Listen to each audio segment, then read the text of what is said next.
Good afternoon, everyone. We're just going to wait about a minute or so to let other people join us. We had a pretty large registration for this panel discussion. So thank you for being here on this Monday afternoon, and we will be with you shortly. Okay, we're going to get started. Again, thank you so much for joining us. Welcome to Loeb Leadership's Real Talk. For those joining for the first time, Loeb Leadership is a certified woman-owned business that is a management and leadership training and development firm that focuses on executive coaching, training and development, and consulting. We are joined by our illustrious panel of Joy Stevens, David Robert, Dr. Fritz Gillette, and Dr. Michael Burchell. So there was a lot of interest in this topic.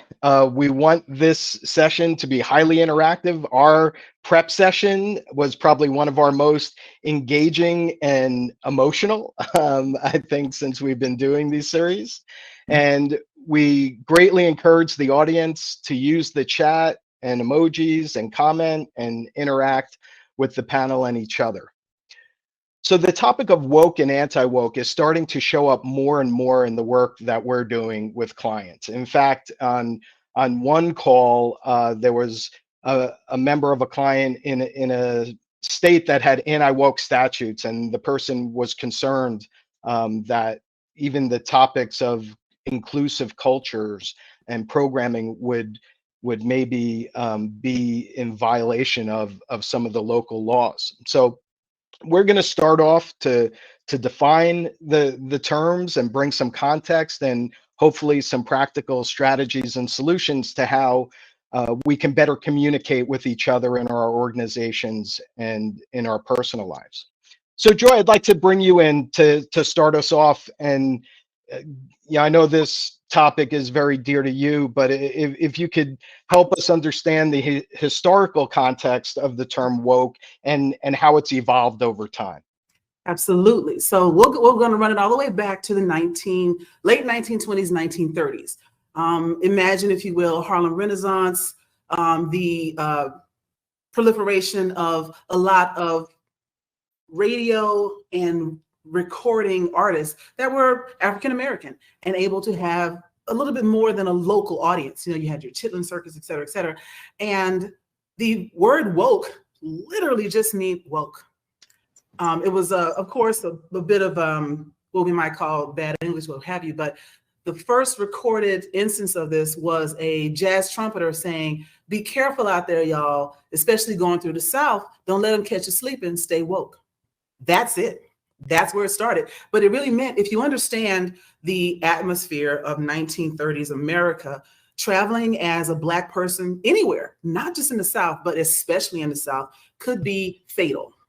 And I meant the word fatal specifically. They will kill you. There are still towns actually in between Louisiana and Texas that are called sundown towns, where if you're caught after sundown in that town, it would not be good for you. They did a really good job of reimagining this in the recent series on HBO called Lovecraft Country, where you watch this group of a car full of Black people trying to make it across the county line before the sun set, because if they got caught, they were all going to die. That was actually the horror in that horror show. But anyway, to move on. So the idea of saying woke just meant stay alert, stay on your toes, be aware of what's going on around you. That's all it meant, and that's all it means. Now, it got popularized again with the advent of Twitter and internet and Facebook, et cetera, around 2010-ish, where people were saying, oh yeah, you know, he's woke, she's woke, et cetera, using it to say I'm alert and I'm aware of what's going on around me on a massive scale, not just this neighborhood or this hotel or this street or this county, but this country. What is happening with my community and my people in this country? Am I aware of what's happening? As a matter of fact, James Baldwin has a very famous quote. He said, "To be an African-American in this country and be even semi-conscious is to be in a state of rage all the time." Now, it doesn't mean that we walk around being angry on purpose, but that if you were paying attention to what was happening in the 60s when he said that, it should have made you mad, regardless of what race you were. You should be outraged at the injustice. And so the idea of woke standing for social justice, which has also been a phrase that's been used before, social justice warrior, et cetera. You can even roll it back to tree hugging hippie, whatever it is. If you were interested in the welfare of a minority group, you were alert to their plight. You were aware of what's going on. You were woke. And so because everything gets popularized with social media, woke became synonymous with aware of the discrepancies, aware of the disparity, aware of the privileges that other people might have. And that's where it started to get the attention of people who resented the idea of people being aware of those discrepancies.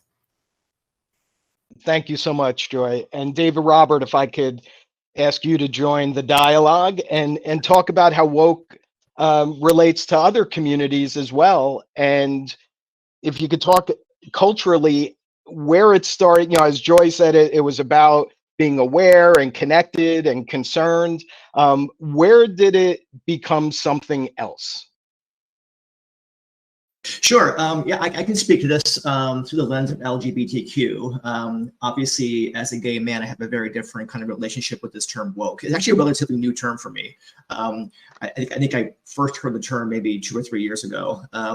But a couple of things come to mind. The first is, when I hear the word woke, for me, it's sort of a cry for help, right? I mean, I don't think if people realized the intense fear and anxiety that gay people feel on election night, or when we read the news about this unbelievable, unprecedented record number of anti-LGBTQ pieces of legislation that are passing, to Joy's point, it does enrage you, right? And I think most people are decent people. I think most people are, have good intentions, but may not fully realize the level of stress that the LGBTQ community faces on a daily basis, right? We're demonized, we're demoralized, and I've felt that way, and I don't want anybody else to ever feel that way. So when I think about woke, it's about wake up. I mean, there's an intentional, orchestrated effort to essentially erase people like me from the public square. And if you think that's okay, that's your prerogative. But I think most people would be like, wow, I didn't realize what was happening, right? So for me, I keep coming back to this cry for help, right? So, and I had this conversation with my sister recently. She obviously loves me and supports me and has, supports my relationship. But she votes very conservatively. And I said, how do you square that up? And she says, people vote for different reasons, David.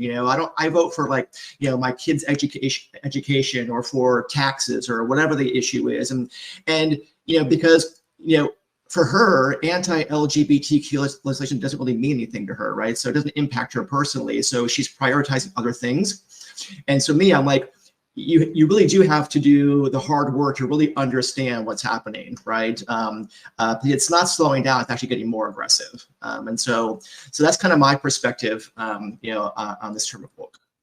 Thanks, David, and Dr. Fritz, if I could call on you to, talk about the impact in the workplace, in our personal lives, about this divisiveness that David talks about, because it does impact a lot of family relationships, friendships, working relationships, creating, in my opinion, this tribalism of thought, even just these simple labels of woke and anti-woke, and using that as something to be divisive. How would you advise somebody to be able to bridge the divide under these circumstances? That's a big topic, and it really depends, because all of us, our reactions to these concepts, to these words, are so related to our subjective experience of who we are. For some of us, it's the term that we've only learned a few years ago. For others, it's been a term that we've heard all of our lives. So when we're trying to navigate this in work situations, interpersonal situations, I always encourage people to take the time, slow down to find out what these things mean to the person you're talking to. These concepts have a life, but they have a life inside the person who is giving meaning to it. And so if I'm talking to somebody, I have a house upstate New York, sometimes I can see somebody with a Confederate flag outside. People think that means something. And I say, upstate New York, it might mean something different in another part of the country. And when I've interacted with people who or wrapping their arms around conservative messages or messages that I might find offensive, I find out that to them it means something different. That's why I'm always encouraging people to get into dialogue with people and stop going just by the concepts or the words that you're speaking. Now, these terms, they take on their own meaning depending on who's taking them in and interpreting it. And so what woke meant the first time you ever heard it has changed till now. Heck, what COVID-19 means is something that's very different now. And words like viral and vaccine, all these things take on their own meaning. And what we always have to remind ourselves is to ground ourselves in the moment and try to talk to each other and try to understand what the lived experience of the persons who are around you are, so that you can navigate from there. But don't try to navigate from this concept. That's a really difficult place to navigate from. So Fritz, this divisiveness concept is really intriguing. I actually read something online the other day. I'm not sure if it's true, but it actually kind of is compelling to think about. So it said that if you have a group of red ants and black ants and you put them into a single jar together, they live in harmony. They live, there's no issue at all. But if you shake the jar, they begin to attack each other. They see each other as the enemy. And so the point of that was, if before we start to fight with each other and dig our heels in, let's figure out who's shaking the jar. Right, because again, there's this is intentional. The anti-woke movement is intentional, right? It's a huge backlash, and I think again, I'm generalizing, but I think there is perhaps an intention to get us to be divisive, right? Because when we're divisive and we're fighting, we're easily manipulated, right? And we don't always, we kick up all that dust and we don't always see what's really happening across the landscape, right? So I thought it was an interesting point.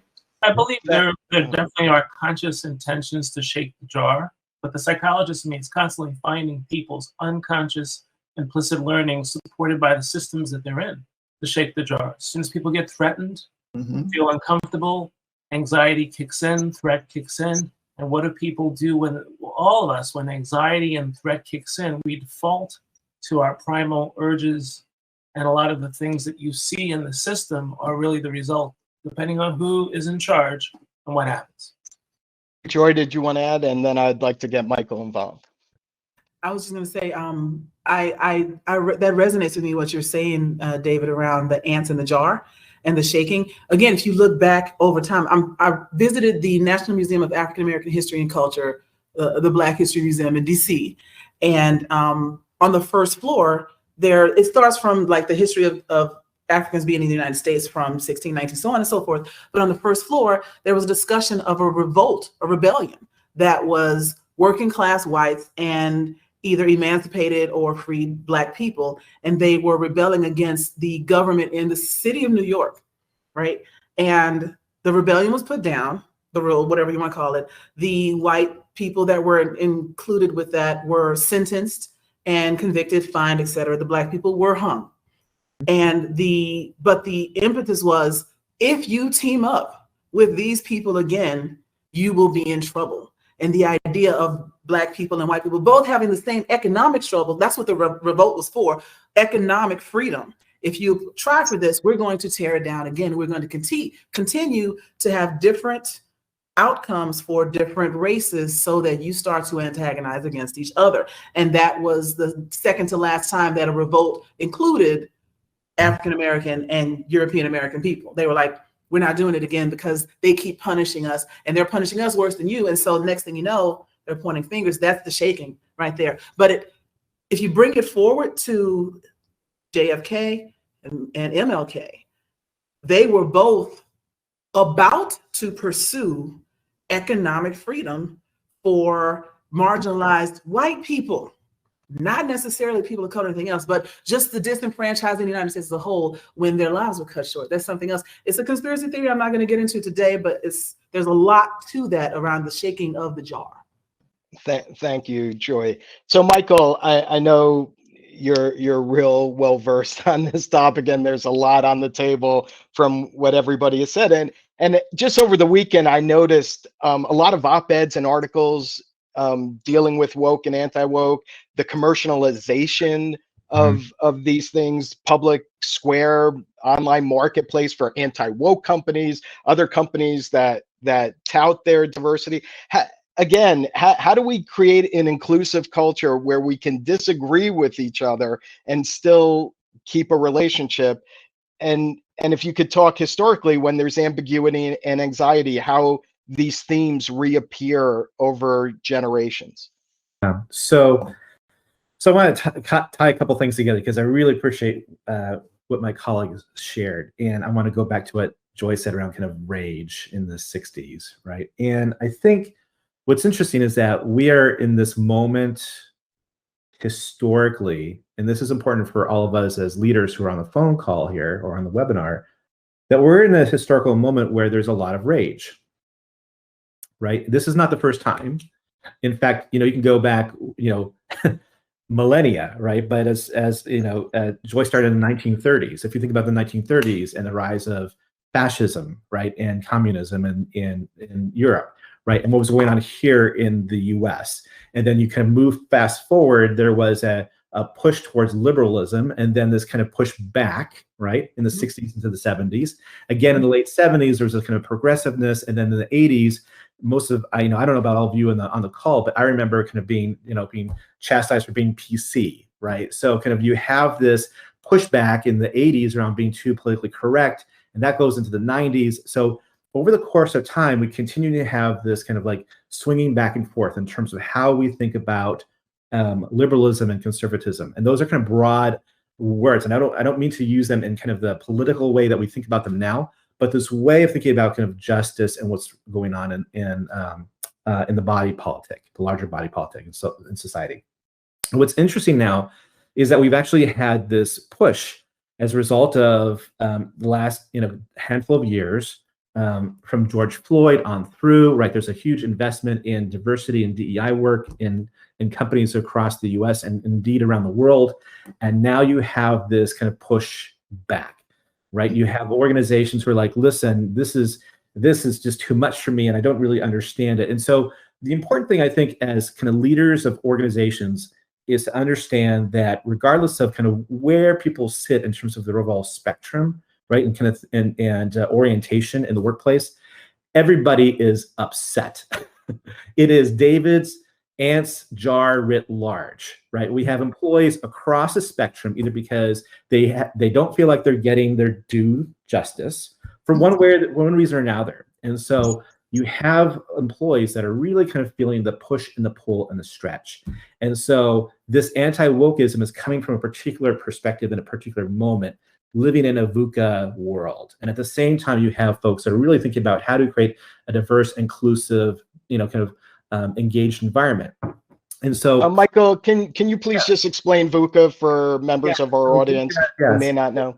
Volatile, uncertain, complex, and ambiguous. And that's the world that we find ourselves in, right? So when we think about things are not linear, right? And this has a lot to do with kind of how organizations have really had to reimagine and rethink their strategy over the last decade. And so it is the way in which we think about change and what's happening in the world, and even kind of global economy and the impact. We're all kind of thinking about kind of working remotely now, which wasn't a thing.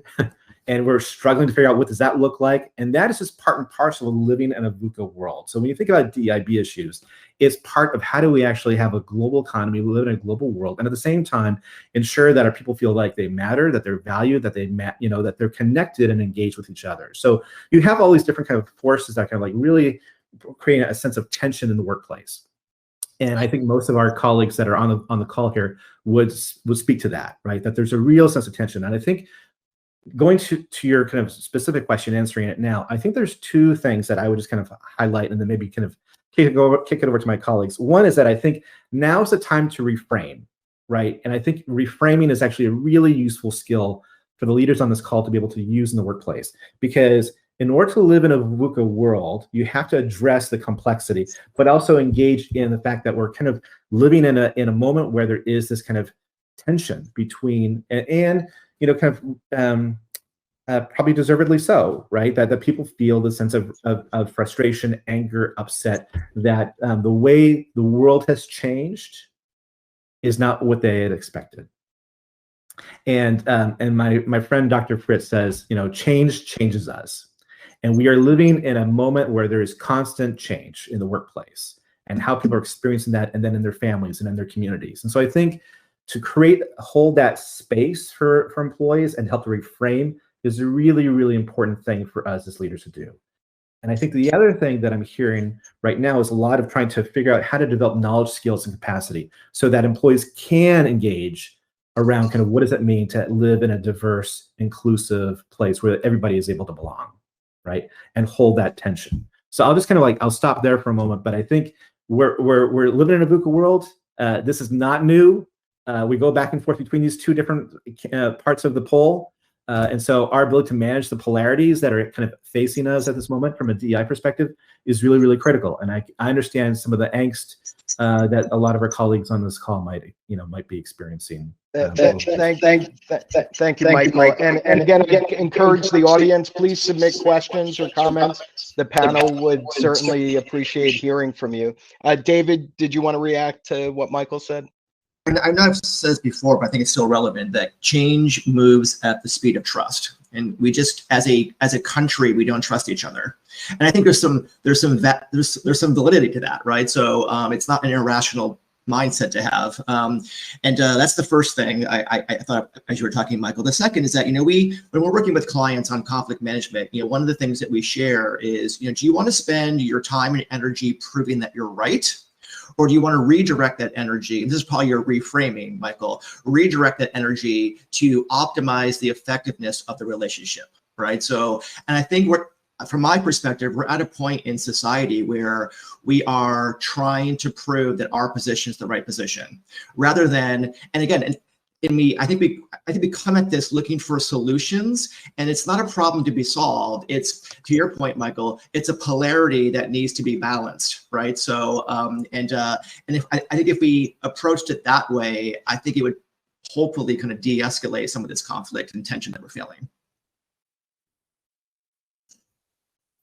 Wait, I'm having a little trouble with audio. Where's my little hands emoji? Exactly what David said.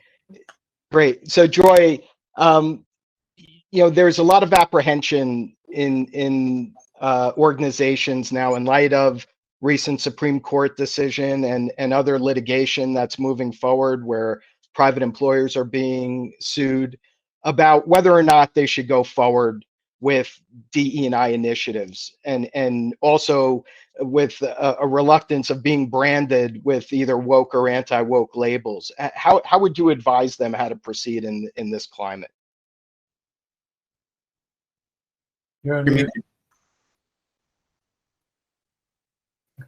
I would say that we are making history right now. And I think that this is a moment where you decide what side of history you want to be on. And it's easy to look back, even in this country, let alone the world, to see where this sort of conflict, because as Michael Bachero said earlier, this is not the first time this sort of thing has happened. This honestly isn't even the worst instance of it in this country. Let's not forget where we have come from. What side do you want to be on? And it is the side. There is no neutral, because neither side will allow you to be neutral. They want to know where you stand. And if you don't express your stance, you're with the enemy, regardless of where you might really fall. We see this, again, from a political standpoint, where you have a very loud super liberal, a very loud super conservative, and the rest of us in the middle saying, I just want to go to work. But they want you to choose. And so I'm not saying that you have to be extremely one way or the other, but you can say, I'm not going to play this game. I want to make sure the people that work for me know that we care about them. At the end of the day, that's what inclusion really is. Do I feel like I can come here and be accepted for who I am, that you care about me as a person? It doesn't have to be overly emotional, but do you want me to enjoy my work and enjoy working with the people that work here? If the answer is yes, then you want an inclusive environment. It's just that simple. And unfortunately, people that want to shake the glass, I'm going to keep using that analogy, I want to shake up the ants, want you to believe that being inclusive or being diverse or being, even if they want to label it woke or social justice warrior or PC or whatever it is, because every generation has a term, they want to maintain the status quo, which prioritizes their comfort over other people.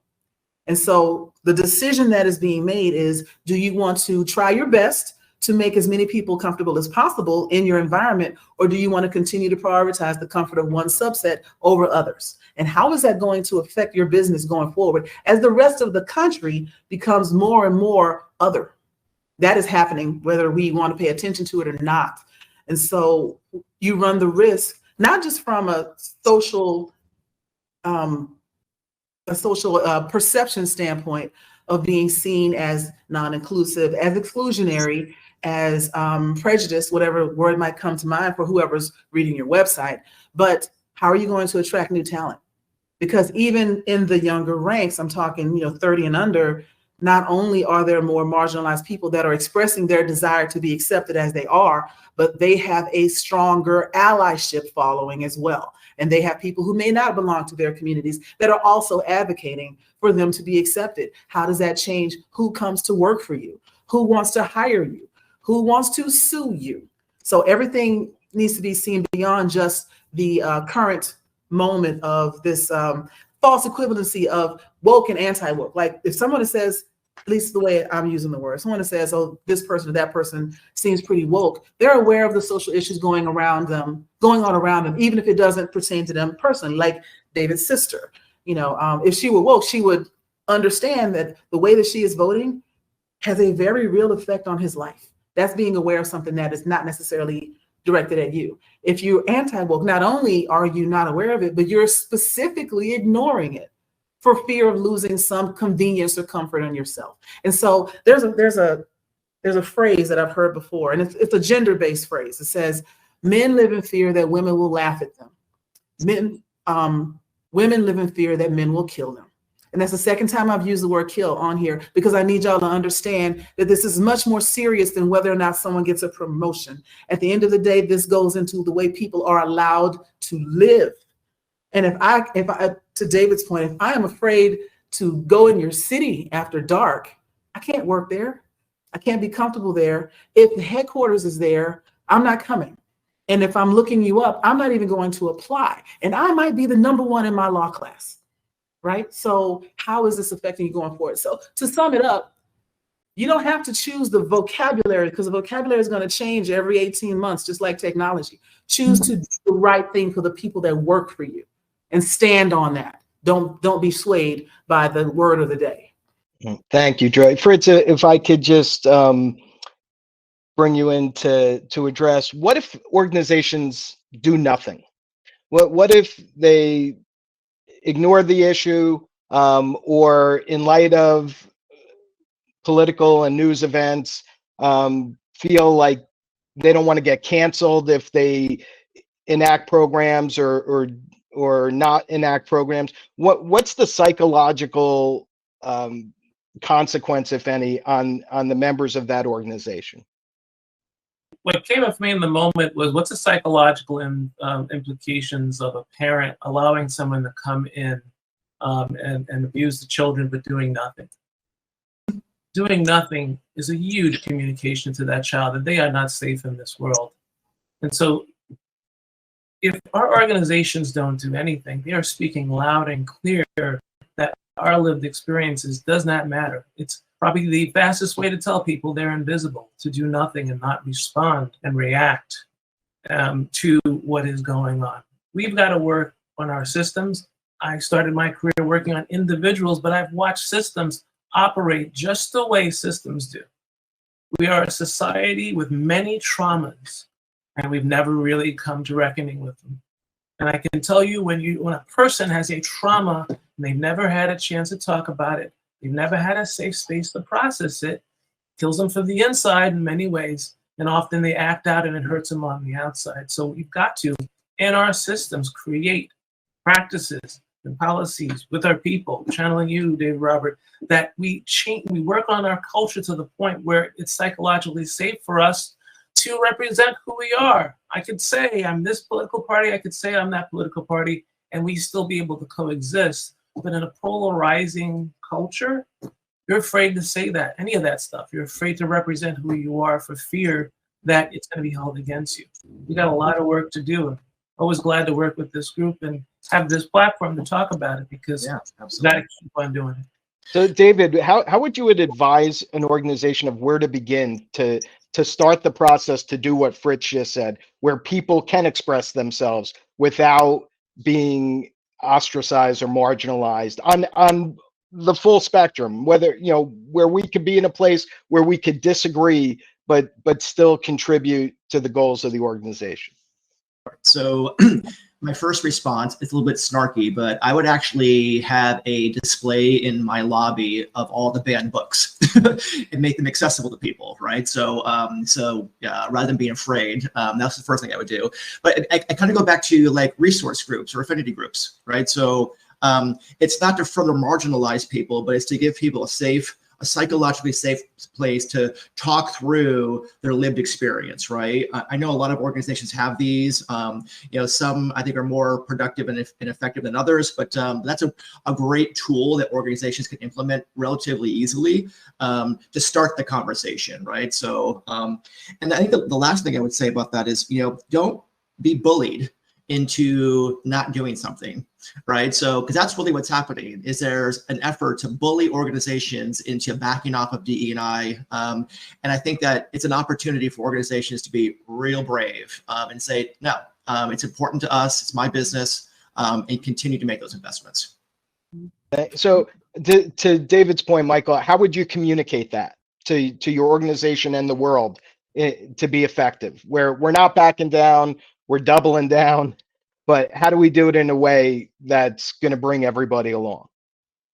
So I think, so a couple things. One is you can't change what you don't understand, right? So you have to still build the practices and the like I was mentioned before, kind of the capacity for people to understand what we're talking about. So I think that's, so if you are thinking about kind of leaning back, you know, or kind of leaning out, or kind of like, you know, kind of pausing, now's not the time to do any of that. Now, actually, there's lots of studies that would indicate that even if in a down or soft economy, now's the time to invest in your people, because they'll help you get out of this current moment that we find ourselves kind of economically. So I would actually double down on kind of creating capacity. I would actually help people understand kind of the moment that we're sitting in terms of change. I also think just in terms of like the reframing bit, I would support managers, because the managers are kind of where it's at, right? And helping them to figure out how to develop high trust relationships with all of their people, individually, one-to-one.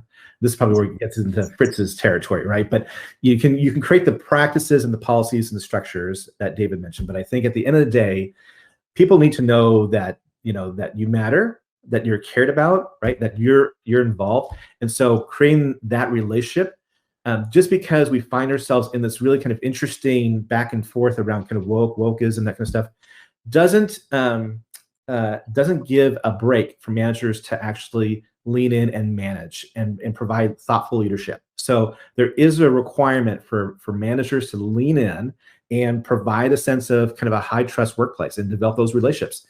And in that moment, that's when you kind of create the psychological safety that's required for this, right? So I think that's really, really important. Like, let's not forget the fact that the managers have to figure out better ways to manage. And so to agree that the folks that are on the phone can be thinking about how do you do that kind of carefully and thoughtfully and consistently, that's really, really important. I would also say too that I think we have a moment where the reframing bit, I would focus on ways to not get hooked in the back and forth and in the arguments. So kind of think about it from almost like it is I'm not very good at this stuff, but what is it? You know, kind of Tai Chi, right? Like just let the energy flow. Did I get that right, Joy? Like just let the energy flow, right? Like if it's coming at you, don't resist, let it flow by, and then reorient, reframe, and get the conversation back to where it needs to be, which is about how we're trying to create in this organization an inclusive place where everybody matters and everybody belongs. So let's have that conversation about what you need in order to show up right. I'm gonna add on top of that, because the David Sarnoff, your original question is, how do you bring everybody along for this journey towards that full inclusion? And I want to just add in here, you can bring everybody along that wants to go. There's going to be people that are going to refuse this. And that is their right and their prerogative. You know, I go back to the phrase, your right to swing your arm stops in my face. What we're asking people to do is not give up their pension, not give up their job, not give up their position, but just scooch a little bit. Let everybody else have a seat at the table. It doesn't take anything away from you to be inclusive. But if you are going to continue to discriminate, continue to make derogatory comments about a particular community or group, if you're going to continue to judge people based on their gender, their sexual orientation, their neurodiversity, their race, etc., and not on the meritocracy that's supposed to be everywhere and is actually very few places. If you're going to continue to do those things that harm other people, you have to stop or you have to go. You can stop doing those things or you can find another place. And I think that worries people because they wonder, where does that line get drawn? You know, is it everyone that ever had a bad thought, or is it only the most critical offenders? And again, this goes into, what do we define as a bad apple? Are you just having bad thoughts and correcting yourself, catching yourself, allowing people to say, hey, maybe you shouldn't use that word anymore? Are you accepting feedback on improving your behavior in certain instances? Or are you doubling down for the wrong reasons and deciding you're going to go even harder on this, and they can't tell you what to do, and you've been here 20 years, and how dare they make you change at all? This is the same people that still use BlackBerries. You know, like, not to be a techno snob, but change is good. And if you want to keep up with what's happening, you have to accept that maybe we can live in a world where we don't denigrate each other, where we do look at people's actual merit. I mean, a lot of the things that are happening right now with affirmative action, if you look at it without the context of history, it's not that bad. We want people to be judged only on what they can do and what they provide and what they offer, and on nothing else. And in a world where there is no historical disadvantage, that is where we want to go. But we still have this history that unfortunately is trying to be covered, where we fail to, if we don't study it, we fail to understand why these discrepancies exist in the first place. And that we are in a moment where we're trying to shore that up. If we can shore that up, then maybe the next generation doesn't have any of these programs because there's no need for them, because we think differently, but we're not there yet. And so, as we mentioned earlier, as we try to figure out which side we want to land on, what we should do as a company, as a firm, as an individual, help us shore that up, recognizing that it's not going to take anything away from you. I've said this before. If you share knowledge, share understanding, share your access, etc., it doesn't take away from what you have. It's not like pie. If I give you my piece of pie, I have none. It's like fire. If I am a flame and I light your flame, there is more light in the room. It does not mean that anything is lessened, only that we are spreading it. And we can do that, but we have to be willing to do it. That's all there is. I think, so to build on what Joyce said, I think business leaders, I think, need to understand and appreciate the role that corporate America has played in advancing civil rights, right? So, because, you know, when organizations embrace and go all in on programs and policies that foster inclusion and equity, that changes people's hearts, right? And that spills out into our communities. And that has a profound impact in terms of how we see each other. And so I think Michael Burchell is right. I mean, now is not the time to lean back. Now's the time to lean in, right? And you know, we always talk to our clients about their broader value proposition, and does that value proposition truly reflect the intention that you have as a business leader or business owner around fostering inclusion and equity? It's a real opportunity to really have an honest examination in terms of what you're offering, because that really is the message you're sending to your people about how the degree to which you care about them. And thanks for sharing that. And Joy, I love the fire analogy, as you know. But to go back to what you said about meritocracy and affirmative action, because a lot of the advocates for the prevailing side in these recent Supreme Court decisions, their position was we should be colorblind. You know, college admissions, job applications, promotion, we should be colorblind. Now, I have a personal reaction to that in the context of everyone's lived experience. But would you or any of the panelists like to react to that first? Okay, so we should be colorblind. We're not. And this is basic affinity bias, one of the first biases that we notice. Even babies notice when their skin color is different from the nurse or from their mother, whatever. So thinking that we can get past it just because we want to without any work is naive. However, if we could exist in a society where we do judge people everywhere only on their merit, then yeah, we could have a colorblind society. That means you're taking the names off of all the resumes. You're taking off anything that indicates race, gender, sexual orientation, anything that has been historically discriminated against is now not included. It's only a candidate number and a list of accomplishments, and you choose the best one based on that. But unfortunately, a lot of the power structures in, as David Sarnes was saying, in David Robert was saying, in like corporate America, in academia, in medicine, a lot of them, especially in this country, are older, are Caucasian, are male. And affinity bias says they're going to look for something that looks like them, not out of a desire to discriminate, but there's a bias for as well as a bias against. And that bias for means they're going to want to lean that way. How do you stop that?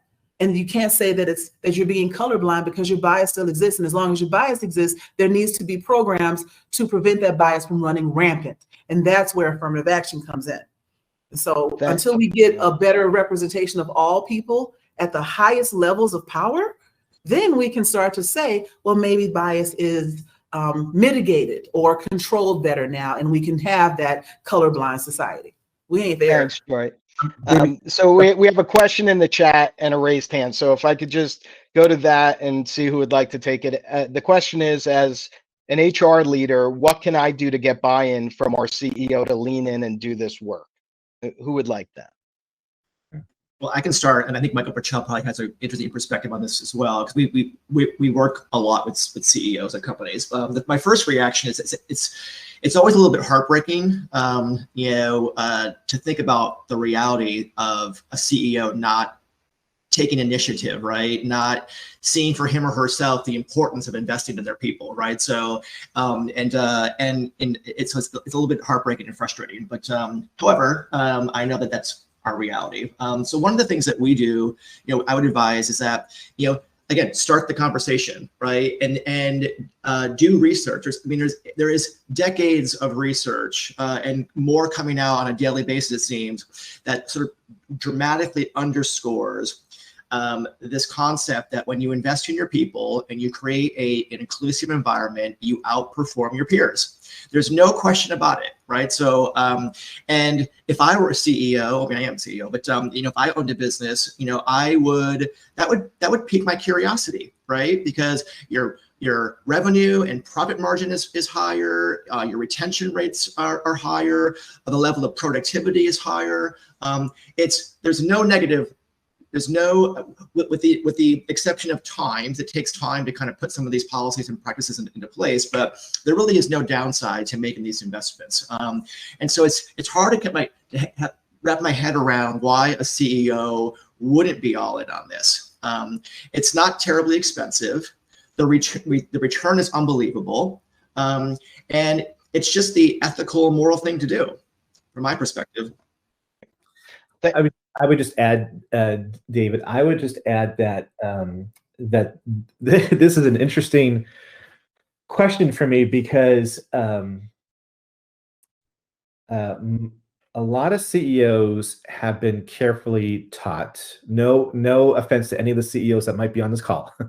CEOs have been carefully taught through their MBA programs or mentoring to focus solely on numbers and not attend to the human element as it relates to diversity. So, but you absolutely cannot do a Google search of DEI value and not get, I don't know, 20 articles from Harvard Business Review, right? Like they're just going to pop up.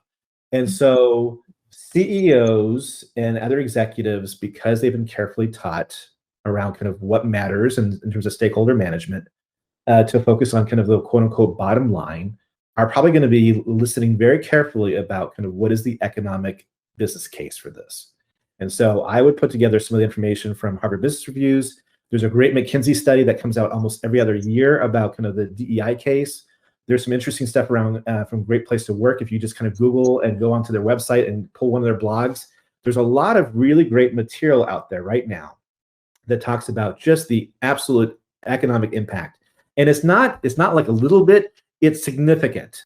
Those organizations that invest in DEIB efforts actually, outperform their peers like 3 to 1 in terms of the stock market growth, right? Like it's just significant, right? And if you're thinking about if you're kind of trying to figure out how to manage the current moment because we're kind of economic softness, again, like I mentioned before, those organizations that double down and invest in their people around DEIB issues are going to find themselves in a much more improved space coming out of any economic recession than their peers. So the evidence is out there, and I would start with the intellectual, and then I would move to the emotional, right? And the head and the once you get to the head, then you can focus on the heart and the hands, right? But you need data though. You don't get there until you actually at least speak to what is in their head and the stuff that is actually blocking them. Also need data, Michael. It's easier. It's easy to dismiss sort of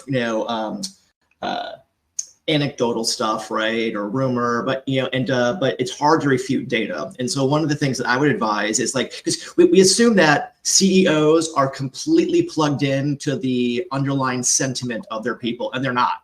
Rarely are they. And so you have to bring that sentiment to that person, right? And the best way to do that in a non-defensive way is to collect data across your organization about how people feel about the organization, and then share that with the CEO. And that often helps kind of frame the conversation in a way that actually I think is more digestible to somebody who's a chief executive. Joy, did you want to weigh in? Yes, I have 2 things now. Go ahead, Prashant. I want to make one more comment before Fritz and Joy jump into this, and please do.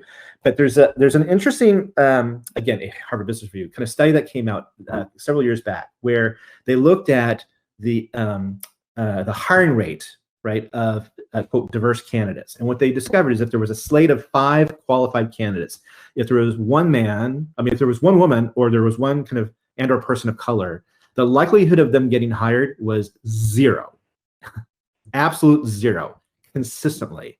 And so if you posit, for example, that one of the values in having a kind of a diverse, inclusive organization is kind of the innovation that happens, right?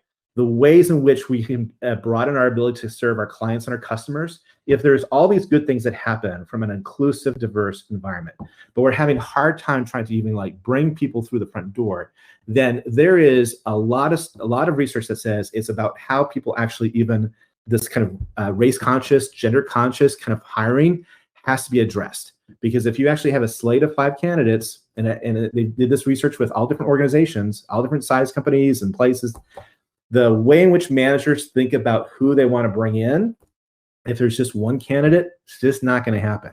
So there really is, we have to be thinking about why would managers not be thinking about this? If we want a colorblind society, as Joy mentions, then we have to, by its very nature, now be kind of color or kind of race conscious, gender conscious, sexual. We have to be conscious about those things now. Because the very fact that we're not actually is doing disservice to our organization. Yeah. Joy? Stop there. I forgot the second thing I wanted to say, but the first thing was going back to the idea of having the data and looking at the bottom line. Inclusion is a long game. So the return is not going to be in 11 months or, by the first quarter of next year, but the data is there, the money's there. So that's the economic side of it, the factual side. And then Burchell, you mentioned the emotional side of it. If you are in HR and you're trying to convince your CEO to lean into this, what legacy does that person want to leave when they are gone? How do they want to be remembered? This is a pivotal, this is a watershed moment in the country where people are deciding what side of history, we talked about this earlier, do you want to be on? Do you want to be visionary or reactionary? And this is my personal opinion. Visionary means understanding the power that inclusive diversity, not just diversity for numbers' sake, but having those people be an integral part of your organization and contribute and be themselves so that they can bring their whole selves to work and all of their ideas and innovation with it. That is a visionary approach as opposed to being reactionary and only reacting in the moment. What's happening this month or this year, short term. You've got to look at the long term, and that leads to potentially a better legacy if that is what they want to do. I had something else and I forgot.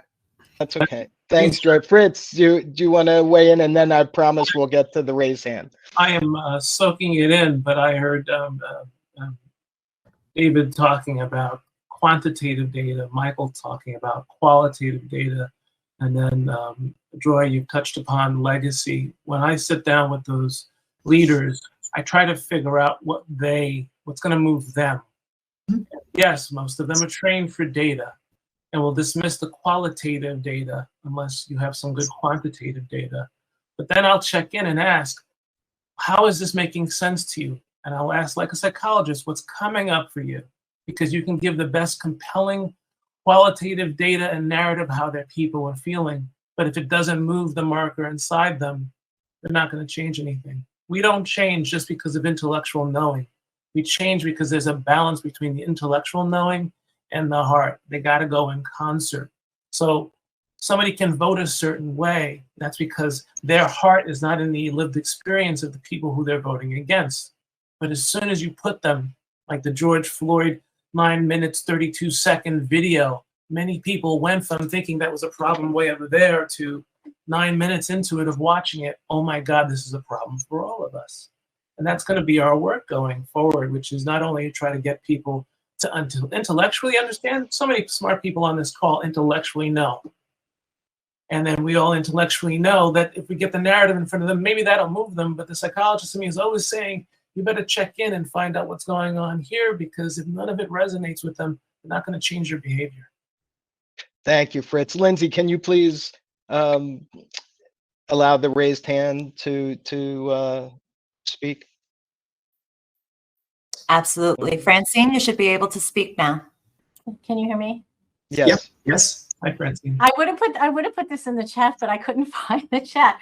I put some comments in the Q&A, but I don't know if you guys are even looking at Q&A yet. So not so much a question, but just a couple of comments. So when it comes to sort of like the woke and the anti-woke, I think for people that are maybe not there yet, or the people like, just want to go to work, the change is too much at once. I mean, I think what's happening is people want to get there, but they're feeling like the woke, I don't know what you would call it, stream of consciousness, or wherever we are with that. Like we want to go from 1 mile to 100 miles an hour, like right away. And I think that's what I'm hearing anyway. It's some people, I want to learn, I want to know, but man, like I can't go as fast as they want us to go. So I just wanted to make that comment. And also with an HR background, talking about sort of being colorblind, I totally get what you're saying, because I tried to do this at a firm without asking anybody. Just started taking names, addresses, everything off of resumes, and the partners were like, who is this? And I'm like, you got him right there. What do you mean, who is this? So I tried that. Didn't go over too well at this one firm I worked. So I wanted to mention that. But what gets me is that if you're removing the name, where you live, the geography, what about, clubs people joined? Because what about the bringing your whole self to work? So you can't bring your whole self when you're trying to get the job. You can only bring your whole self after you're at the job. You understand what I'm saying? So like, I know that, some people join things they're interested in, what means a lot to them. So if you're going to take the person's name off, you now have to take maybe what school they went to, what kind of activities they're into because of their background. And I don't know, to me, that's kind of sad. It's like you're not just removing the color, like you're removing the person. It's just a comment. Thank you so much, Francine. So I'm going to let everybody respond. And if, in the time we have left coming up on the hour, if you want to also share a closing thought. So David Roberts, start with you. Francine, I wanted to respond to your first statement, because I think it's really compelling to think about. So I think that sentiment that the change is happening too fast, it's actually pretty widely shared. I've heard that from people in my personal life and client work and stuff. But I have another perspective to kind of consider. So I think, and I'll speak on behalf of marginalized communities, those of us who have been in historically marginalized communities have been waiting a long, long, long time.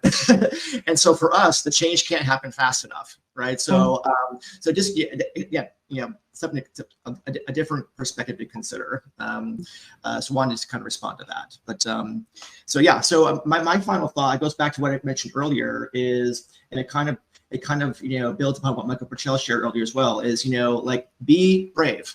Be brave, as whether you are a team leader, a supervisor, a manager, an executive, a business owner, like be brave. Have the conversations. Don't be afraid of, getting tripped up, right? So, because if you model that and you're showing courage about having conversations that might be uncomfortable, or you might think might raise some issue with the organization, like then others will feel comfortable having those conversations as well.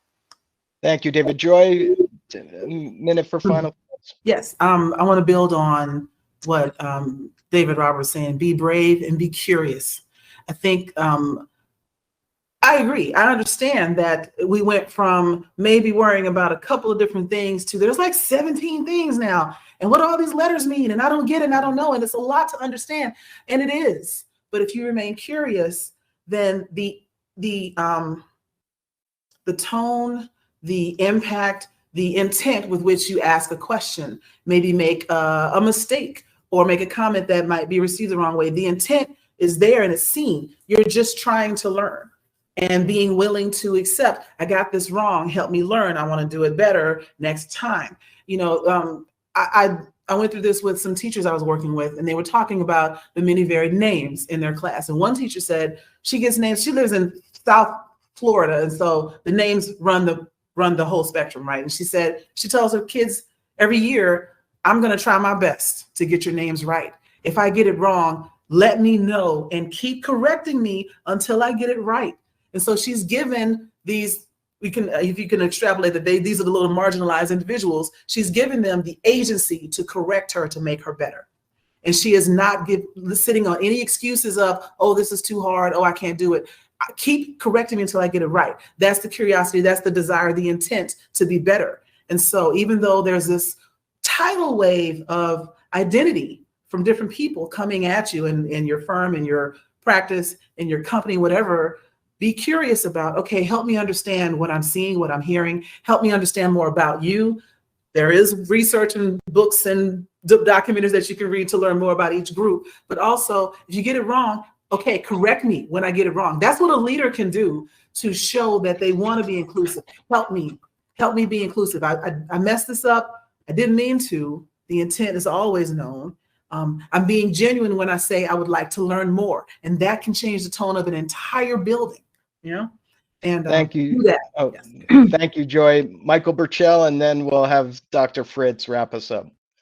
Dr. Fritz to bring us home. Okay, so very quickly, I think to the degree that we can actually feel comfortable and develop our own capacity, all the leaders that are on this call around DEIB work, that's super critical, because this is the moment where we're being tested, right? Our organizations are being tested.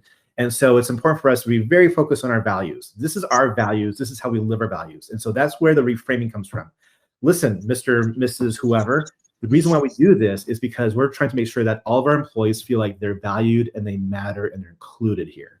Oh, yes, Mr. and Mrs., I appreciate what you're saying. However, we want to make sure that we're actually attending to the actual needs of our clients and our customers. And so we're going to do X, Y, and Z. So be clear about like kind of couching and kind of organizing your stuff around your values. And your values have to be kind of, are really about DEI values, right? So being very thoughtful about how you reframe, but using the moment to actually kind of build our capacity and help reframe the argument and engage our people. So I'll stop. Thank you, Michael. And Dr. Fritz, final thoughts. Final thoughts. I'm encouraging people to stay awake and stay conscious and stay curious, and stay involved. And so I would say in Star Wars, no such thing as try, just do. We have to continue to do this work and do it together, trying to work to include each other in the process. There is no other way. We need to keep at it. So use every opportunity that you can to connect and engage one another, and keep on trying and doing around that. And we got to keep at it, because we have technologies already in dialogue that are already available that we can use to do that. Thank you so much, Dr. Fritz. What a great dialogue. Thank you so much to our panel, David Robert, Joy Stevens, Dr. Michael Burchell, Dr. Fritz Gillette. Please visit us at loebleadership.com. Email us directly with questions or comments. Please connect with us on LinkedIn, and we look forward to seeing you at our next Real Talk session right on time. Thank you so much.